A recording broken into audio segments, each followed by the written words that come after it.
Namo tassa bhagavato arahato samma sambuddhassa. Namo tassa bhagavato arahato samma sambuddhassa. Namo tassa bhagavato arahato samma sambuddhassa. Friends, today, Saturday, the 8th of April, 2023, we hope to discuss the inner sutta or debt from the Anguttara Nikaya or the Numerical Discourses of the Buddha. This sutta deals with debt in mundane life, that is financial debt, and in the homeless life, that is spiritual debt. According to the sutta, the Buddha states that for one who enjoys sensual pleasures, poverty is suffering in the world. They don't like to be poor because they want to enjoy sensual pleasures. And sometimes it needs money. Getting into debt is suffering. Having to pay interest is suffering. When you take debts, you have to pay interest. Being reproved for not paying interest, that is also suffering. Prosecution for not paying is suffering. Then imprisonment is suffering. Not living within his means, his or her means, longing for sensual pleasures, borrowing money, that person suffers for his or her craving. The Buddha compares this kind of worldling to a renunciant who lacks faith. Faith is saddha in developing wholesome qualities. Having no sense of moral shame, that is called hiri in Pali, or dread, that is ottappa. No energy, that is virya, and no wisdom, panya. So, such a person is also poor, though a renunciant.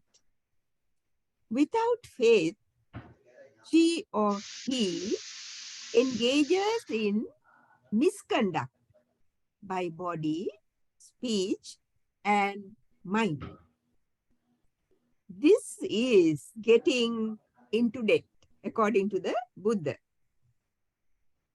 Then she or he tries to conceal her or his bad behavior with words, different kinds of excuses. This is the interest she or he has to pay. Other well-behaved monks talk about his or her bad behavior. This is being reproved.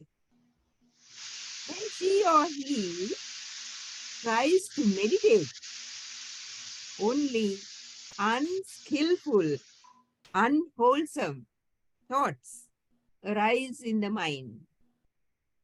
This is similar to prosecution and later imprisonment. After coming in contact with the noble Dhamma, that person takes to enjoyment in sensual pleasures and comes to a bad end after death. What is worldly poverty? A poor person may borrow in desperation when a child or a very dear person is sick. But to engage in sensual pleasures, getting into debt, is due to delusion. She or he would promise to pay the interest also, though the person has no surety, no money to pay, but promises when borrowing. When one does not pay back in time, the creditors come after the debtor, pressing him or her to pay. She or he suffers both mentally and physically and tries to hide. But the lender follows and prosecutes him or her, thus increasing the suffering. Other good people talk about bad karma and suffers. You see how people suffer with their bad karma and their results. Then the debtor thinks of his or her own bad karma and suffers in solitude. When he or she is imprisoned, one weeps thinking of the consequences of his or her actions. Untimely or ultimately after death, this one is reborn in hell or the animal world.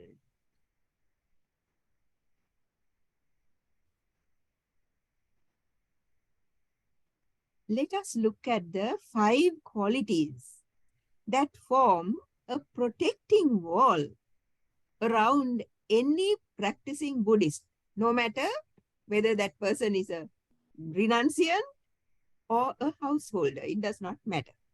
If that person has these 5 qualities, that person is a good practitioner. Saddha or faith is the first step on the path. Martin Luther King Jr. says, faith is taking the first step, even when you don't see the whole staircase. That was from his point of view as a Christian, I think. But still it resonates even here. Venerable Bhikkhu Bodhi says, as a factor of the Buddhist path, faith or saddha does not mean blind belief. Just because someone says it or it's in a book, not that kind of belief, but a willingness to accept on trust certain propositions that we cannot at our present stage of development personally verify for ourselves. You see now, if a person is not at least Sotapanna, that person is not very well developed. So such a person cannot verify by oneself, but one can take on trust. Saddha means accepting and trusting the teachings of the Buddha and the Dhamma, which can later be verified by one's direct experience. For one grows and develops as one understands and practices. One can make mistakes, but as you see your mistake, you can correct it. So as you go on correcting, practicing, you develop. So then you become more and more trustful and take the teaching as the truth. Saddha is not mere confidence, but a purifying mental factor of the mind. Buddha calls it a treasure or wealth, saddha danang. You see, that's how it is said. Its power generates energy, mindfulness, concentration, and right understanding. You see, saddha, when one has saddha, all these other powers also within, grow within that person, develops within that person, little by little. Maybe not suddenly, you become a very great practitioner, but little by little, right? Its power generates that kind of energy. When one has genuine faith, it gives one guidance in leading a life of charity, morality, and spirituality. Saddha arouses in us a sense of possibility so that we become patient enough to let the Dhamma take its natural course and develop our spirituality. For each one has differing ability to absorb and understand the Dhamma. So when you have that kind of faith, saddha, you allow the Dhamma to develop in you, little by little. We begin to look for the truth individually rather than believe what others say. At first, it may be a sparkle in our minds that we are going in the right direction, right path. Then, as our practice gets more centered, we feel more and more confident in ourselves. When our experience of the Dhamma becomes very deep, it creates an unshakable quality which is called avecchapasada. Avecchapasada means unshakable pasada, that is faith, right? Unshakable. You will never listen to anybody saying this is not the truth. You will never believe that. We'll see for ourselves the lessening of our delusions, anger, hatred, fear, and a willingness to accept the teaching. The next quality that promotes wholesome growth is hiri. This is translated into English as moral shame or self-respect, which causes one to avoid non-virtuous actions. If we see right and wrong through the lens of hiri, it will show what standard of behavior is right and what we should avoid. It can guide us with compassion if we allow it to do so. Sometimes hiri reminds us of our family responsibilities or obligations, or our own dignity and honor, or our education, because we are educated enough not to do such things, or our old age. As you grow old, you mature, isn't that so? Which should make us wiser. Not always, but it does.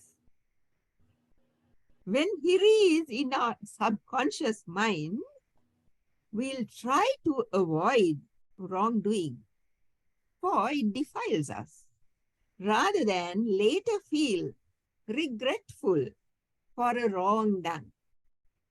People like Hitler, Mao, or even Putin have acted with faith. In their actions, as being right for humanity. But as they were deluded, they have caused much damage and great harm to the whole world. To possess hiri is to be ashamed of misconduct in body, speech, and mind, and being involved in evil, unwholesome deeds. Someone who is unrestrained may try to hide his or her bad qualities by pretense or lying. But the more he or she tries, the worse it becomes.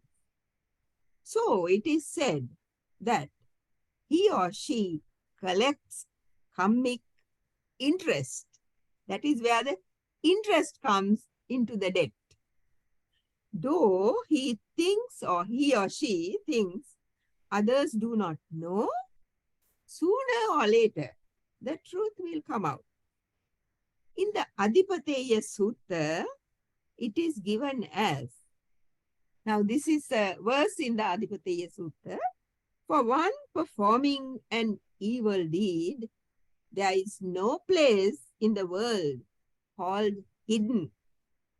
The self within you knows, you know it, O person, whether it is true or false.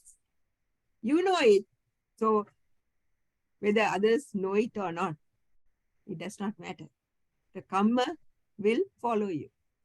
The Buddha states, feelings of guilt can't undo a past error, nor can it stop one from repeating it.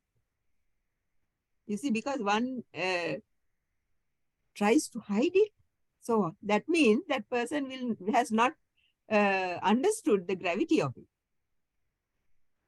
So he suggests, now that is why the Buddha suggests the word shame or hiri without using the word guilt, right? Without the sense of unworthiness that is usually attached to that word. Buddha does not attach unworthiness to it. In Ambalattika Rahulovada Sutta, Buddha tells Rahula to think of his past mistakes, very little small mistakes, but to, Buddha sees to it that he grows up very pure. So he tells Rahula not to think of his past mistakes, not to think of them, not to think of himself as shameful, but to think of the past mistakes as shameful. Now there is a difference, isn't that so? To think of the past mistakes as shameful. Yes, they are shameful. But the doer is not the shameful person, right? So Buddha is teaching his son to look honestly at his mistakes so that he would not repeat them. In Buddha's public sermons too, he called hiri or shame a guardian and a treasure of the world. Now we come to the next quality, that is ottappa. Right? Ottappa, the third quality that helps to purify our minds, is known as moral fear. Fear to do the wrong things. Thinking of the consequences of a wrong act, or ashamed to be blamed and criticized by others, or not wanting to lose one's reputation, or fear of legal punishment. One restrains from evil. Whatever the cause, you refrain from evil. That is a great thing. Another powerful thought is the force of karma, which may bring painful results in the future. So that also is there. If someone believes in karma. Abhidhamma gives a simile of a metal bar smeared with excreta on one end and red hot, very hot, right, at the other end. So no one can use it to hit another. This is like one's inner conditions of virtue or sila that restrains one's outward behavior. Ottappa is shrinking in fear from wrongdoing. To end suffering, we have to abandon craving, ill will, and ignorance. To understand the Four Noble Truths, we need to be truthful in our intentions. Our human dignity lies in accepting our faults and making a resolution not to repeat them. Both Hiri and Ottappa are called the foundations of morality. These two work together. Very often you find them together in any, sutta or any talk or any place where they are discussed. You find them together, with Hiri and Ottappa. For while Hiri guards our inner self, Ottappa sees to our outer self and our relations with the outer world. So now we come to the next one, next quality that keeps us pure. Virya is translated as energy or effort through, though it can be used for unwholesome deeds, right? Virya can be used for unwholesome deeds also, not only wholesome deeds. In the spiritual context, it causes one to gladly engage in wholesome activities. One becomes vigorous and enthusiastic in doing virtuous and positive things, for it's an antidote against spiritual laziness. Sometimes we get up in the morning with great difficulty, isn't that so? Oh, it's very cold, it's very hot, it's very whatever, I just can't, I can feel a little bit, I would like to sleep a little bit longer. Like that, you see. So you don't get up at the time that you want to or you meant to get up. When starting a new project, we need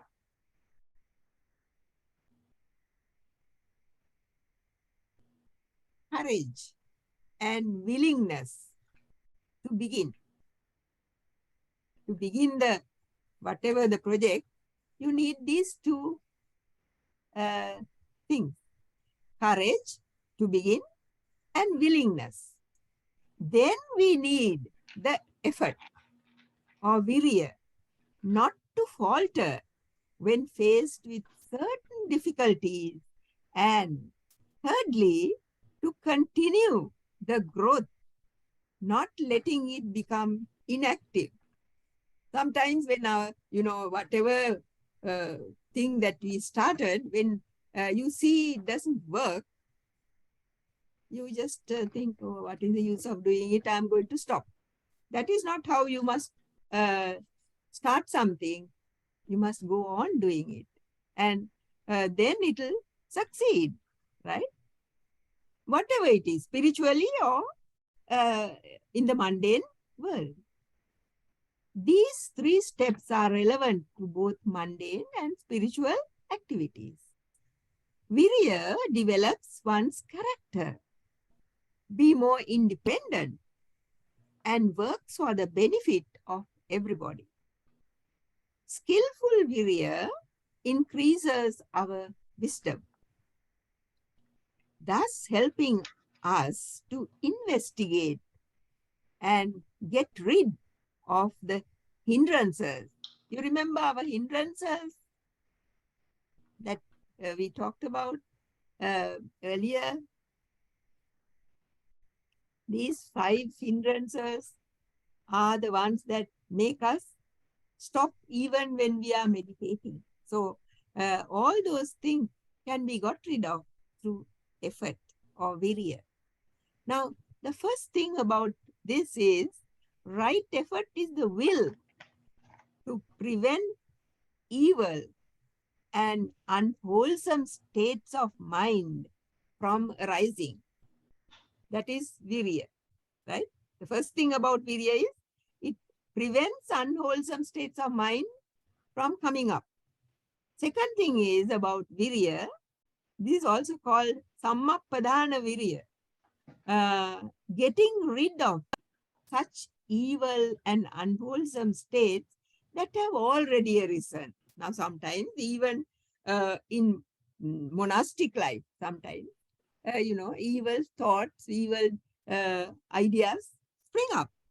So, to stop that, right? To get rid of them. That is the second effort. Then the third one that is quality of this virya is cause to arise good and wholesome states not yet produced to happen. Now, so far the good states have not come. We try to make them happen. Then the fourth one is to develop the good states that are already there, right? So that is about how virya has these 4 qualities. To be a truly balanced and complete person, you must develop both wisdom and compassion. Wisdom and compassion go together. The highest wisdom is seeing that in reality, all phenomena is incomplete, impermanent, right? And not self. These are the 3 qualities of everything you call sankhara. Whether it is the earth, the seasons, societies that we belong to, our bodies, thoughts, etc., are constantly in a state of flux. Another aspect of wisdom is understanding suffering caused by change and insecurity. By attaching to them, our lives are constantly in pain. Constantly we feel pain because we are attached to these, impermanent things. And we try to hold on to them. So, most of our time is spent in trying to preserve and hold on to what we have. Maybe our spouses, our children, our house, our wealth, whatever we have. And suppress the reality. The reality is that it is impermanent, it is not self, and it is changing all the time, right? It gives only suffering. So that reality you try to forget. You think of it as something that will always be there. If we can recognize the unsatisfactoriness and the fire burning within us, we'll feel a joy and freedom from suffering, even momentarily. To simply believe what we are told is not wisdom. True wisdom is to directly see and understand for ourselves, not because another person says it. Wisdom is also to keep an open mind, listening to others' point of view, carefully examining facts, and forming your own opinion. There are three kinds of wisdom. One, Suttamaya Panya, that is received from books or by listening. Two, Chintamaya Panya, acquired by thinking and reasoning. Three, Bhavanamaya Panya, attained by direct spiritual experience. That is why meditation is necessary. According to the Visuddhi Magga, I think most of you must have heard of it. Visuddhi Magga is the book written by Venerable Buddhaghosa. So, sometime in the 18th century, maybe. So, according to the Visuddhi Magga, it is abolishing the darkness of delusion that one obtains wisdom. By getting rid of delusion or ignorance, you get wisdom. When we have wisdom, we could overcome our habitual tendencies and arrive at a fresh and holistic view. That is a whole view, of the whole, everything as a whole, right? Of any situation. Now, sometimes we see only part of what is happening. But if we have wisdom, we will see the whole thing. How it happened, why it happened, what is going to happen. Also, if we develop an unselfish mind, we'll come closer to Buddha's wisdom. True wisdom is changing your internal dialogue. That is, between your inner better nature and baser nature. We have a certain way of talking to ourselves inside, isn't that so? So that it has two sides, a baser nature and a better nature. So we have to teach the inner good nature stronger dialogues to use against the baser nature. Now, when we think of doing something bad, right, or come out with something bad, you see, through speech, the better nature, if we make it stronger, we can suppress it without allowing it to come out. That is why Buddha says silence is golden. So,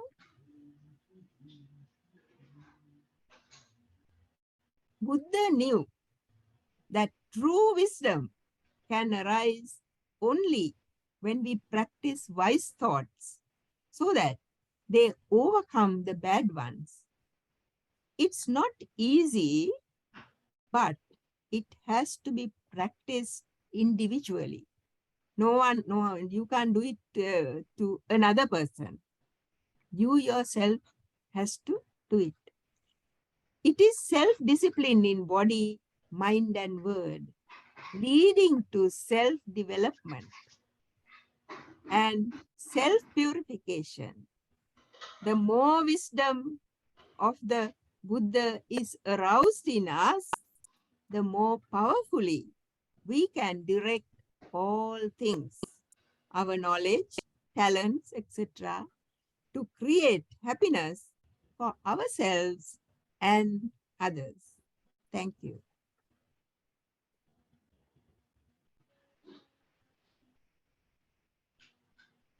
So then let us do our usual meditation for about 10 minutes, right? Please sit down. Please sit comfortably and relax into your posture. Now, you know that when you sit, it has to be, you have to be gentle with yourself, right? Don't think that you should be rough. Be very gentle towards yourself.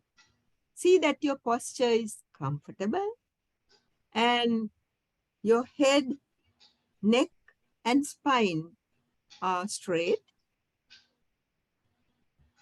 If you are on a chair, keep your feet flat on the ground. And your hands in your lap, maybe the right hand on top of the left hand, or on your knees. That's also okay. So now be very calm and close your eyes and settle into your posture slowly, silently. Now take a few deep breaths.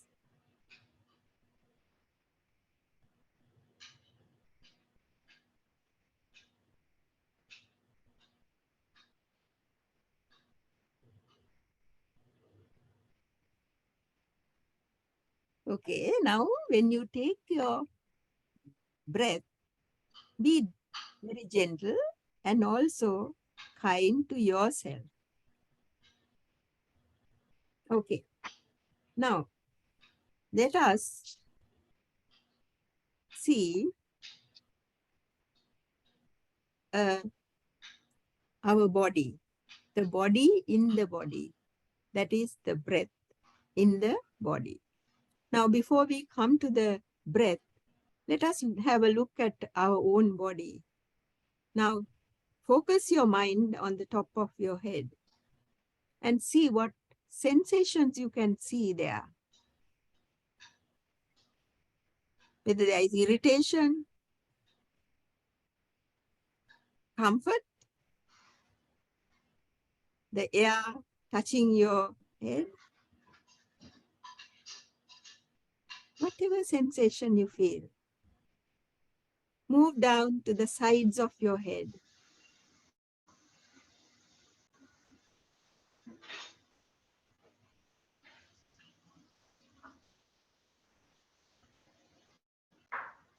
Now take your mind to the back of your head.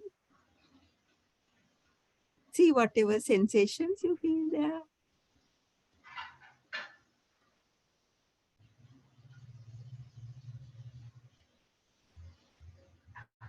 Come to the forehead. Now you feel the air touching your forehead. Maybe it's cool or maybe it's a little warm. Go down to the eyes. See the eyeballs in your sockets. And they are closed, the lids are closed, but you can see. Come down to the cheeks. Feel the air on your cheeks.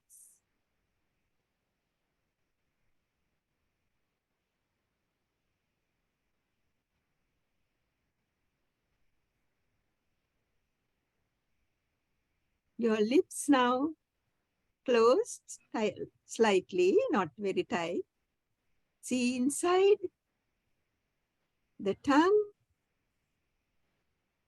not very active at this moment, but you can feel the saliva in your mouth and go down to the chin and neck. Perhaps now you feel the clothes, whatever you're wearing, on your neck.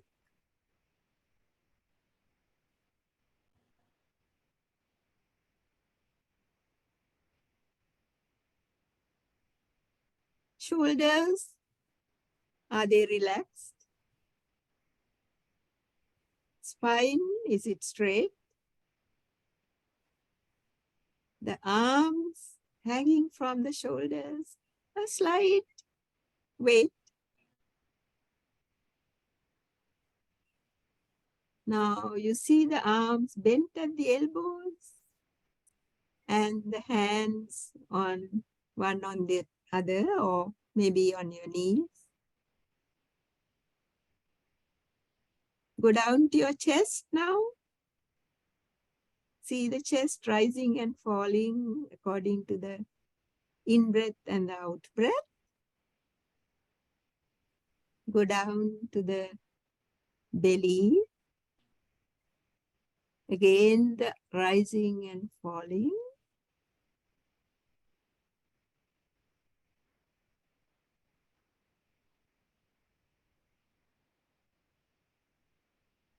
Go down to the buttocks. You feel the hardness of the floor or the cushion or the chair.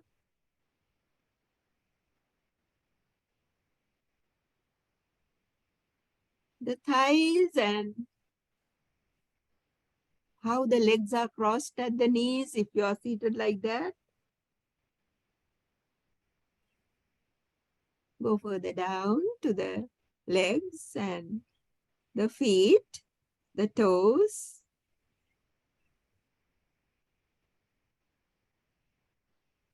Okay, now you have gone through the body as it is seated, the sitting body, sitting body.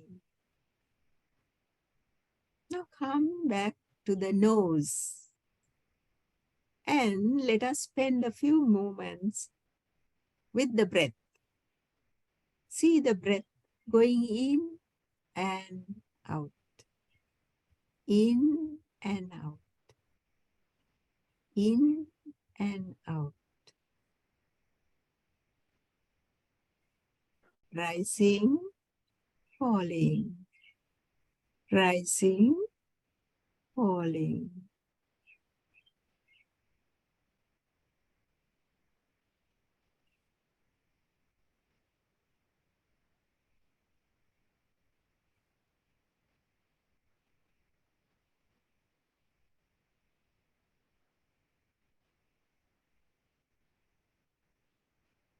It will be in a sort of rhythm now. Just coming and going, coming and going. Calm and pleasurable.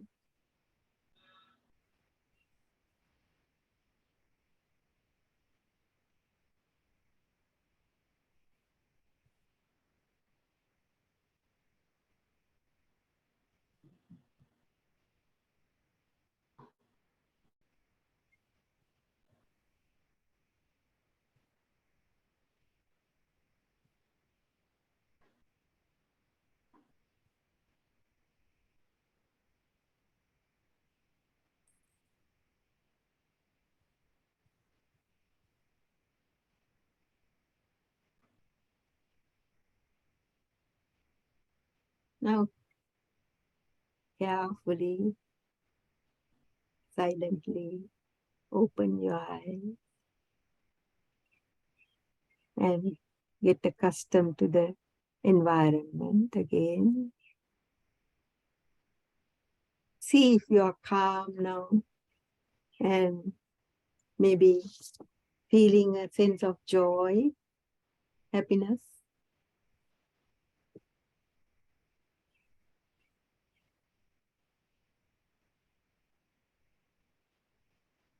Thank you for coming.